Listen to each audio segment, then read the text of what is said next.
Hello everyone, कैसे हैं आप सब। एक बार पुनः शिव कोचिंग क्लासेस पर स्वागत है। सुपर फास्ट रिवीजन में बच्चों आज हम बात करेंगे जितने भी हिंदी के महत्वपूर्ण अंतर हैं एक ही वीडियो में कंप्लीट कर लेंगे। हालांकि यहाँ पे बहुत ज़्यादा अंतर मैं लेकर आया हूँ, लेकिन जो महत्वपूर्ण है उसको पहले देखेंगे। और जिन बच्चों ने अभी तक नोट्स नहीं लिया है शिव कोचिंग क्लासेस का, जैसे मैं ये वीडियो लेक्चर दे रहा हूँ, ये सारे अंतर सब नोट्स में अवेलेबल है। नोट्स के चार्ज मात्र 100 रुपीज़ है। जिन बच्चों को यदि प्रॉपर नोट्स की ज़रूरत है वो 9685299149 इस नंबर पर व्हाट्सएप मैसेज कर सकते हैं, जानकारी ले सकते हैं। मात्र बच्चों 100 रुपये चार्ज है। बढ़िया नोट्स आपको मिल जाएंगे, ऑब्जेक्टिव भी साथ में आपको मिलेगा। ठीक है बच्चों, तो जिनको भी नोट्स लेना है, प्रॉपर तैयारी करना है तो कांटेक्ट जरूर करें। सुपर फास्ट रिवीजन के लिए नोट्स होना चाहिए, क्योंकि एक दिन में आपको रिवीजन करना है, उस समय आपको वीडियो काम में नहीं आएगा। तो चलिए शुरू करते हैं बच्चों। आत्मकथा और जीवनी में अंतर। पहला अंतर यही है, आत्म मतलब स्वयं, कथा यानी लिखना, किसी चीज पर टिप्पणी करना, किसी चीज पर वर्णन करना, और जीवनी मतलब किसी जीवन के बारे में वर्णन करना। तो बच्चों जो आत्मकथा होती है अपने ही जीवन की गाथा होती है, अपने जीवन की कहानी होती है, अपने ही जीवन की घटना पर आधारित तथ्य होता है। लेकिन जीवनी जो होता है बच्चों, किसी व्यक्ति के जन्म से लेकर मरण तक की कहानी उस पर लिखा जाता है, वो आपका जीवनी कहलाएगा। तो ये चीज आपको, आत्मकथा मतलब स्वयं के द्वारा जो लिखी गई कथा है वो आत्मकथा है, यानी अपनी गाथा है बच्चों।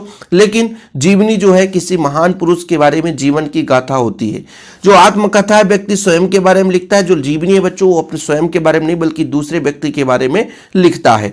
आत्मकथा अपने जीवन पर आधारित घटना होती है ना, मतलब किसी एक घटना पर लिखा जाता है। लेकिन जीवनी जो है ना, किसी महान पुरुष के जन्म से लेकर के मृत्यु तक के जीवन की जो भी घटनाएं हैं वो सारी चीजें लिखी जाती है। जीवनी मतलब जीवन में क्या क्या घटनाएं घटी उसके सब कुछ लिखा जाता है। ठीक बच्चों, तो आत्मकथा जीवनी में अंतर क्लियर कि आत्मकथा क्या है, अपने ही जीवन की गाथा है, जबकि जीवनी महापुरुष के जीवन की गाथा है। इसमें रचनाकार अपने जीवन पर लिखता है, जीवनी में रचनाकार किसी अन्य व्यक्ति के जीवन पर लिखता है। आत्मकथा जीवन की घटना पर आधारित की जाती है बच्चों, जबकि जीवनी जन्म से मृत्यु तक की घटनाएं होती है।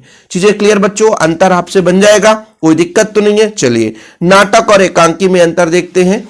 दूसरा हमारा अंतर बच्चों, नाटक और एकांकी। एकांकी मतलब एक अंक और एक अंक मतलब विधा छोटी, बस सिंपल है। इसी से आपका निष्कर्ष निकल जाएगा कि एक अंक वाली विधा है, ये संक्षिप्त है मतलब छोटा आकार है, इसमें पात्र की संख्या कम है। बस देखो भैया, ऐसे ही याद करना है, रट्टाफिकेशन करने से मतलब नहीं है। शब्द का अर्थ निकालो, माइंड में बिठा लो कि एकांकी मतलब एक अंक, एक अंक मतलब छोटी विधा, छोटी मतलब पात्र की संख्या, सीमा, आकार छोटा, संक्षिप्त संवाद, है ना, सिंपल है। और बच्चों ये एक अंक वाली विधा है, इसमें नाटक में इसका हो जाएगा अनेक अंक वाली विधा। एकांकी में पात्र सीमित है भाई, एक अंक है मतलब सूक्ष्म है, आकार भी छोटा है, संक्षिप्त संवाद है ना। और इसका उल्टा हो जाएगा, इसका आकार बड़ा, पात्रों की संख्या ज्यादा, है ना, इसमें व्यापकता रहती है। 1 मिनट में अंतर याद हो जाता है, बस समझने वाला व्यक्ति हो कि जब भी नाटक और एकांकी दिख जाएगा तो एकांकी मतलब एक अंक वाली विधा और नाटक अनेक अंक वाली विधा हो जाती है। जब एक अंक वाली विधा है और अनेक, तो इसकी अपेक्षा एकांकी तो छोटा होगा, तो नाटक का आकार बड़ा है तो एकांकी का आकार छोटा है। एकांकी में पात्रों की संख्या कम होगी, लेकिन नाटक में पात्रों की संख्या अधिक होती है। संवाद भी थोड़ा सीमित होगा बच्चों, इसमें संवाद ज्यादा होता है। स्क्रीनशॉट जिन बच्चों को लेना है तो ले सकते हैं, है ना, बढ़िया आपको। और मैं आपको बता दूं कि आपको 2 से तीसरा अंतर पढ़ने की जरूरत ही नहीं है। 3 अंतर यदि आपसे बन रहा तो बहुत बन रहा भाई, है ना, एग्जाम में 2 नंबर का ही पूछा जाएगा। तीसरा अंतर आपको पढ़ने की जरूरत नहीं रहेगी। इसमें देखते हैं बच्चों, मुहावरा लोकोक्ति में अंतर कई बार पूछा गया है। देखो बच्चों, सबसे पहले मुहावरा छोटा है और लोकोक्ति बड़ा है, क्योंकि मुहावरा वाक्य का एक छोटा सा अंश है, लेकिन लोकोक्ति एक पूरा वाक्य है, मतलब इसका स्वयं पर अर्थ नहीं निकल पाता, किसी से जब जोड़ेंगे तभी अर्थ निकलेगा। लेकिन लोकोक्ति जो है वो अपने आप में पूरा अर्थ निकालता है। अब इतना यदि आपने समझ गया तो खत्म, बन गया। देखो भाई, मुहावरा छोटा है मतलब वाक्य का अंश है, इसलिए वाक्यांश कहते हैं। लेकिन लोकोक्ति जो होता है पूर्ण वाक्य होता है बच्चों। क्या होता है? पूर्ण वाक्य होता है। ठीक है, यहां पर बच्चों मुहावरा विकारी होते हैं परंतु लोकोक्ति अविकारी होते हैं। ये याद ना हो तो चलो छोड़ दो। मुहावरे का प्रयोग स्वतंत्र रूप से नहीं किया जा सकता। देखो ना, मैंने कहा ना, वाक्य का अंश है, जब तक ये वाक्य में नहीं जुड़ेगा तब तक इसका पूर्ण अर्थ नहीं निकलेगा, इसलिए कहते हैं इसका स्वतंत्र प्रयोग नहीं हो सकता। लेकिन जो लोकोक्ति है ये पूरा का पूरा वाक्य ही है, इसलिए इसका स्वतंत्र प्रयोग होता है। मुहावरे का प्रयोग वाक्य में चमत्कार उत्पन्न करने के लिए करते हैं। लोकोक्ति का प्रयोग अभिव्यक्ति को प्रभावशाली बनाने के लिए किया जाता है। ठीक है बच्चों, मुहावरे का जन्मदाता कोई आम व्यक्ति होता है, लोकोक्ति के जन्मदाता कोई महापुरुष होता है। अब मैं आपको बताऊं कितने अंतर तैयार करना सर, 2 ही अंतर तो पढ़ना है। तो मुहावरा वाक्य का अंश है, वाक्य का छोटा रूप है, लोकोक्ति पूरा वाक्य है। मुहावरा स्वतंत्र नहीं रह सकता जब तक किसी वाक्य के साथ नहीं जुड़ेगा, लेकिन लोकोक्ति अपने आप में स्वतंत्र रूप में होता है। मुहावरे से चमत्कार उत्पन्न होता है बच्चों, है ना, वाक्य में जैसे जुड़ता है तो वाक्य का चमत्कार उत्पन्न करता है, लेकिन लोकोक्ति जो है वो प्रभावशाली बनाता है। ठीक है, मुहावरे को हम आम व्यक्ति के द्वारा उसको हम जन्मत कर सकते हैं, लेकिन यानी जन्मदाता आम व्यक्ति हो सकता है। लेकिन बच्चों महापुरुष के बारे में ही लोकोक्ति के बारे में घटना लिखते हैं, लेकिन इसको आप ना पढ़ो। 2 अंतर तो वैसे भी बन गया सर, एक वाक्य का अंश मुहावरा और संपूर्ण वाक्य लोकोक्ति, है ना, सही है कि नहीं। मतलब दूसरा आप लिखोगे कि मुहावरा स्वतंत्र रूप से प्रयोग नहीं कर सकते, लोकोक्ति का प्रयोग स्वतंत्र रूप से होता है।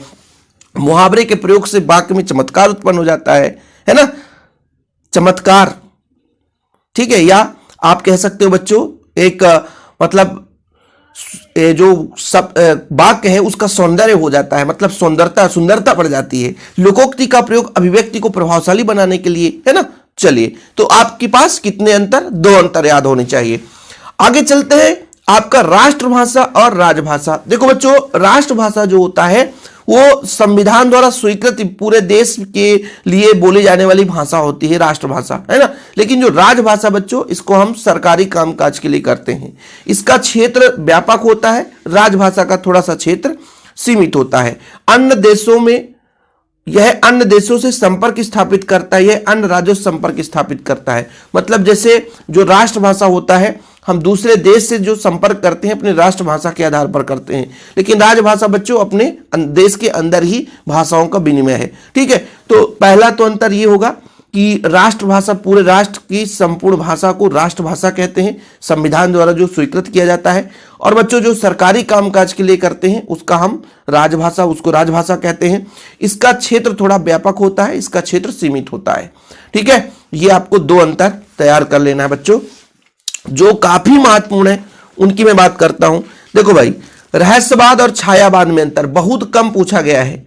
ठीक है, ये बहुत कम पूछा गया है, आप लोग चाहो तो तैयार कर सकते हो। रहस्यवाद, इसमें चिंतन की प्रधानता है, इसमें कल्पना की प्रधानता है, इसमें ज्ञान व बुद्धि तत्व की प्रधानता है, इसमें भावना की प्रधानता है, इसकी प्रकृति दार्शनिक है, इसकी मूल प्रकृति है। तो ये आपको होमवर्क देता हूं, ये होमवर्क देता हूं। इसमें आप लोग रहस्यवाद में चिंतन रहेगा, इसमें कल्पना की प्रधानता रहेगी बच्चों। ठीक है, जब चिंतन है तो बुद्धि तत्व की प्रधानता होगी, और कल्पना मतलब भाव होगा, भावना रहेगा। ठीक है, इसमें दार्शनिक है, इसमें मूल में प्रकृति है। ठीक, तो ये आपको चाहे तो इसे होमवर्क देता हूं, याद कर लेना। अब बच्चों महाकाव्य और खंडकाव्य में बड़ा सरल तरीके से पढ़ेंगे। महाकाव्य यानी महा मतलब बहुत बड़ा, और खंड मतलब कटा हुआ। खंड जैसे किसी चीज का आप खंड कर दो तो टूटा हुआ भाग है, मतलब जीवन के किसी एक पक्ष का वर्णन रहेगा, वो खंड काव्य है। लेकिन जीवन के विविध पक्षों का वर्णन रहेगा। श्री रामचरितमानस में श्री राम जी के पूरा जन्म से लेकर के मृत्यु तक उनके लौकुश कांड, हर चीज जो भी घटनाएं हुई होगी उनके जीवन में सब कुछ वर्णन है। तो वो बच्चों आपका एक क्या कहलाया, महाकाव्य कहलाया। लेकिन यदि किसी व्यक्ति के किसी एक घटना पर हम लिख देते हैं, उनके आदर्श को स्थापित कर देते हैं, तो आपका खंड काव्य कहलाता है। ठीक है बच्चों, तो इसका आकार बड़ा होगा, खंड काव्य का आकार छोटा होगा। ये किसी व्यक्ति के बारे में संपूर्ण जीवन पर वर्णन होगा, यानी किसी महापुरुष के जीवनी के बारे में संपूर्ण वर्णन होगा, लेकिन ये किसी जीवन के एक पक्ष का ही चित्रण करेगा। बोलो सर 2 अंतर तो हो गए। अरे बहुत सरल है यार।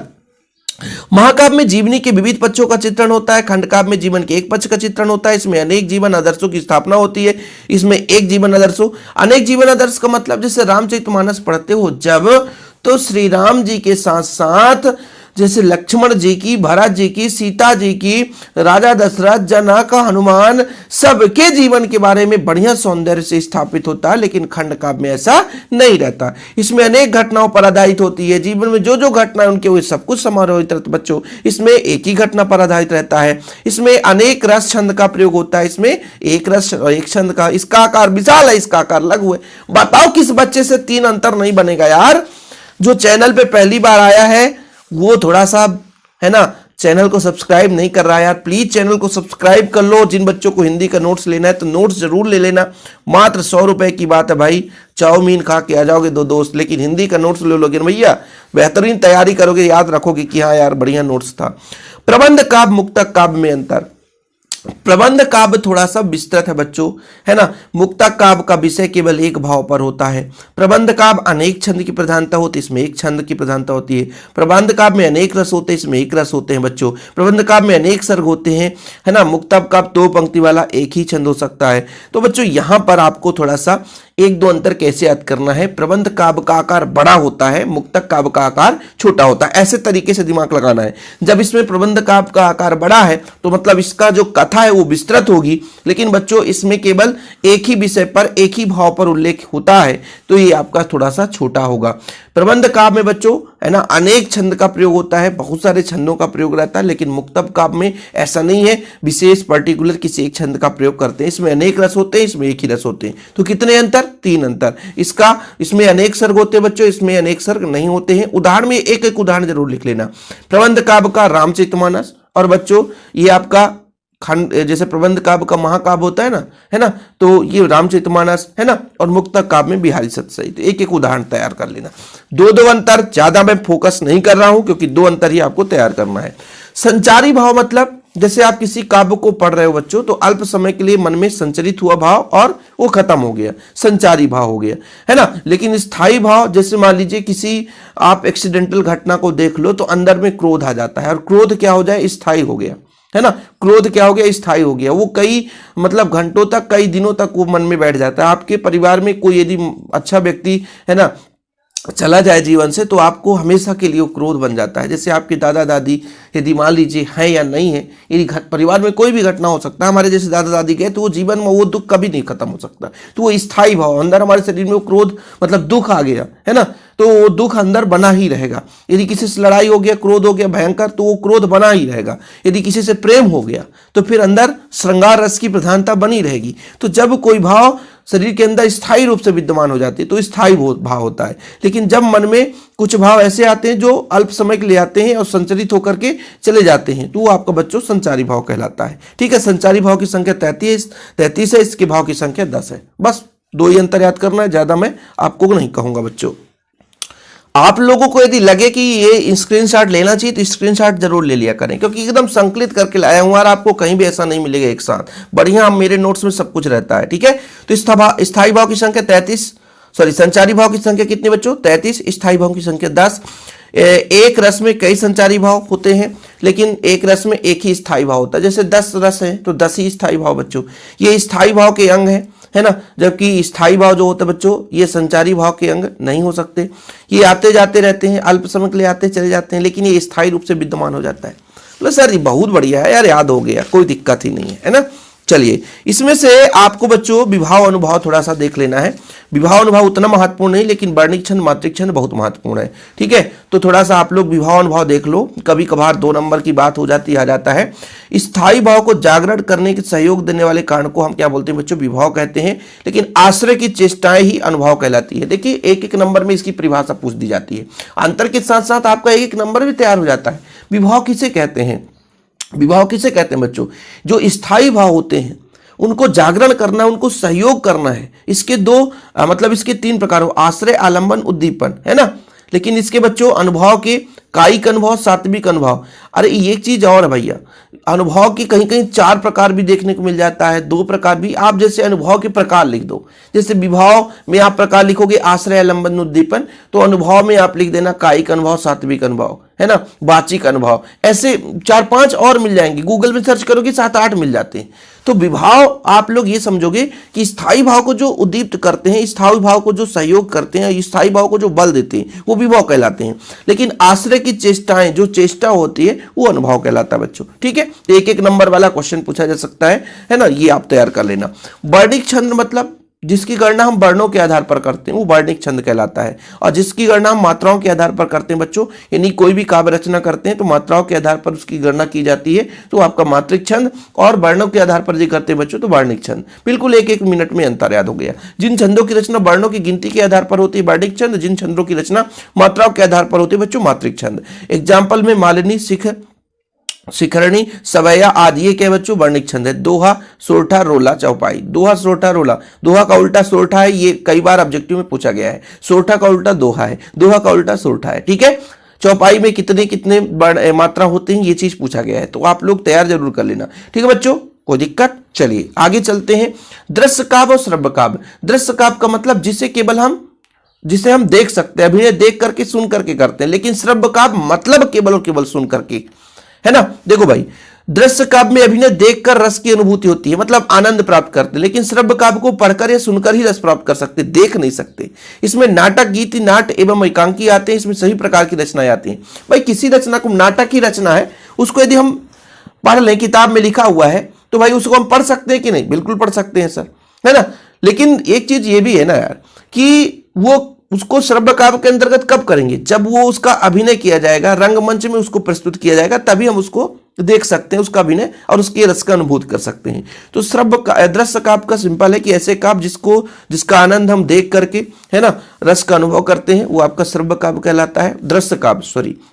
और जिसको पढ़कर या सुनकर प्राप्त करते हैं वो आपका बच्चों श्रव्य काव्य है। मतलब दृश्य काव्य में अभिनय देखेंगे तभी मजा आएगा, जैसे नाटक, गीत, नाटक, एकांकी आदि, इसमें अभिनय प्रधान होता है, यानी दृश्य काव्य में अभिनय जरूरी है, लेकिन बच्चों इसमें आपका अभिनय प्रधान नहीं रहता है। ठीक है, तो याद हो गया, मन में आपको रिवीजन करा रहा हूं, वैसे भी आप लोग बहुत होशियार हो, आप लोग पूरा पढ़े भैया।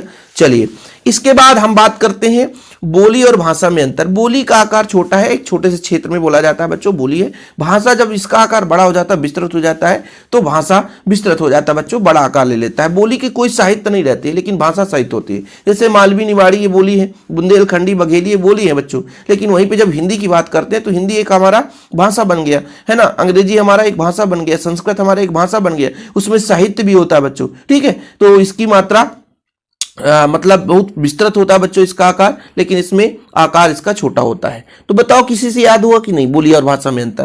देखो भाई, बोली का आकार जो क्षेत्र सीमित है, किसी विशेष क्षेत्र में बोला जाता है। जैसे मध्य प्रदेश में बहुत सारे बोली हैं, मैंने बताया ना, मालवी, है ना, निमाड़ी, बघेली, बुंदेलखंडी, ठीक है, और आपके इधर जो भी हो तो बताना बच्चों, है ना। और बाकी भाषा थोड़ा सा विस्तृत है ना, बोली में कोई साहित्य नहीं रहता, भाषा में अपना साहित्य होता है। ठीक है, कोई दिक्कत तो नहीं बच्चों।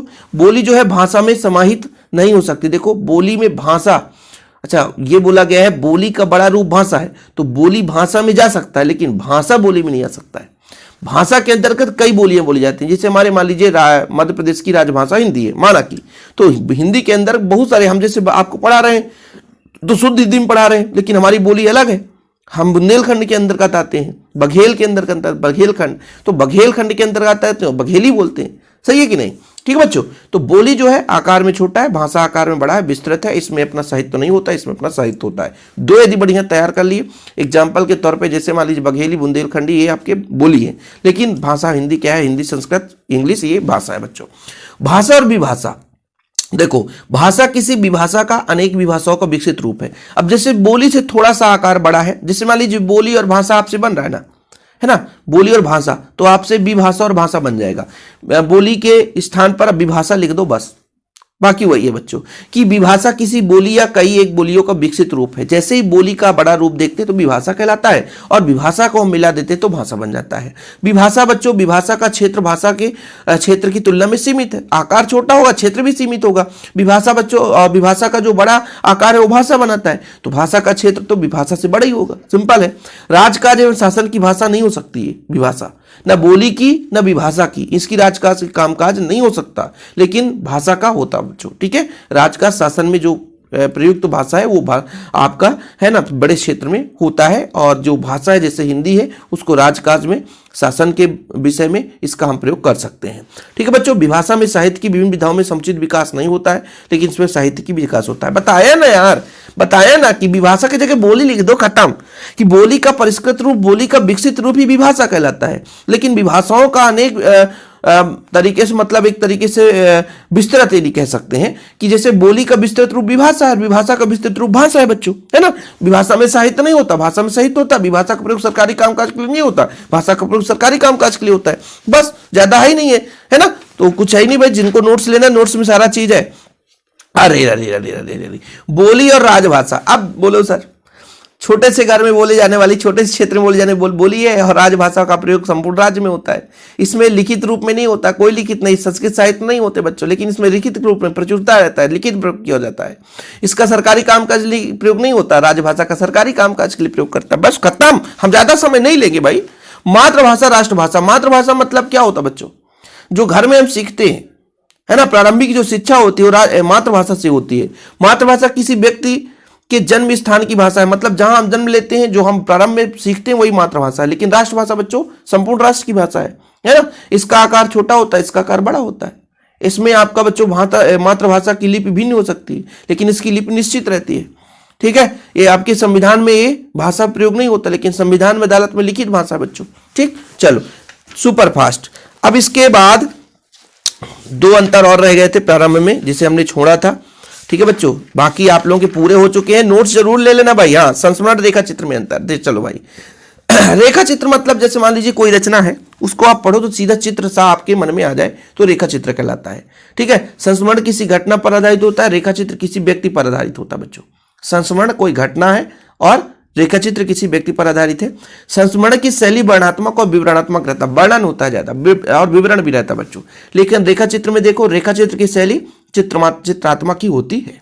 ठीक है, संस्मरण में विषय का आत्मीयता का पूर्ण वर्णन रहता है, लेकिन रेखा चित्र में व्यक्ति के व्यक्तित्व एवं चरित्र की आत्मीयता का पूर्ण वर्णन रहता है। संस्मरण में लेखक की घटना से निकट का संबंध रहता है, रेखा चित्र में लेखक तटस्थ रूप से अपनाता है, मतलब किसी व्यक्ति के बारे में लिखता है तो तटस्थ रूप अपनाएगा, गलत नहीं कर सकता है। ठीक है, लेकिन संस्मरण में व्यक्ति किसी घटना पर आधारित लिखता है बच्चों। तो ये इसको भी रिवीजन कर लेना आप लोग, है ना, स्क्रीनशॉट ले लो। बाकी जिन बच्चों ने नोट्स नहीं लिया है तो नोट्स आपको लेना ही पड़ेगा। उपन्यास और कहानी में अंतर। उपन्यास का आकार बड़ा होता है, कहानी का आकार छोटा होता है। जब बड़ा आकार है, अब यदि आकार बड़ा, अब ऐसे आकार कैसे याद करोगे सर? उपन्यास में 1 2 3 4 5, 1 2 3, वाह, बड़ा कौन है? यही है, देखो ना, उ पा ना या सा, कितने? 5 है, इसमें 3 है। आकार बड़ा कौन होगा? उपन्यास होगा। मैं तो अपने बचपन की कहानी का बता रहा हूं भाई, मैं ऐसे याद करता था। अब ऐसे याद है तो फिर मैं बना लूंगा। इसका आकार बड़ा है तो इसका आकार छोटा होगा। इसमें पात्र की संख्या अधिक होगी, इसमें पात्र की संख्या कम होगी। इसमें संवाद की व्यापकता होगी, संवाद में संक्षिप्तता होगी। इसमें कथा वस्तु का आकार व्यापक होगा, इसमें संक्षिप्त होगा बच्चों, है ना। प्रेमचंद के अनुसार उपन्यास एक बगीचा है, लेकिन कहानी एक बगीचे की गुलदस्ता है।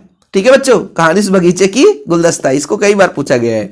प्रेमचंद के उपन्यास एक बगीचा यानी बड़ा सा रूप है, लेकिन उसी में से एक गुलदस्ता फूलों का गुच्छ बना लिया जाए तो कहानी हो जाता है बच्चों। ठीक, गोदान प्रेमचंद का एक उपन्यास है, गोदान। ठीक है, हार की जीत सुदर्शन कृत एक कहानी है। ठीक है, चलो भाई, तो ये पूरे कंप्लीट हुए ना। और जिन बच्चों ने नोट्स नहीं लिया तो व्हाट्सअप नंबर ही हमारा है, कांटेक्ट करें, मात्र 100 रुपए चार्ज है, बढ़िया नोट्स मिलेगा। ओके बच्चों, फिलहाल अभी के लिए इतना ही। वीडियो पसंद है तो लाइक करके शेयर करें, और भैया दबा के लाइक कर दो यार, लोगों को शेयर कर दो। आप लोगों के लिए हेल्पफुल ऐसे वीडियो आते रहेंगे, लेकिन हाँ, आप लोगों का भी थोड़ा सा प्यार सपोर्ट बना रहे।